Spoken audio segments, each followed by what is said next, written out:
what happens when society decides that some humans don't qualify for protection? Things like racism came because people decided that those different races had less value than their own lives. Eugenics justified by redefining value.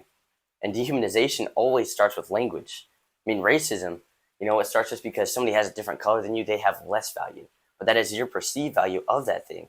Just because you perceive the value of something as differently or less or more, doesn't mean that that has a general less value. That thing has its own value regardless of what you believe, regardless of the circumstances, regardless of what the world tells us or other people tell us. That thing has value. So injustice always begins when we start redefining human life. We can't do it. We don't get to decide the human life, the value of that life. That has already been decided, and it has its own value, regardless of what we do to it, regardless of what we think of it. It has its own value. You have your own value. I have my own value. He has his own value in his own way. And the culture doesn't define the human life. Yeah. Because we see problems with the culture defining human life.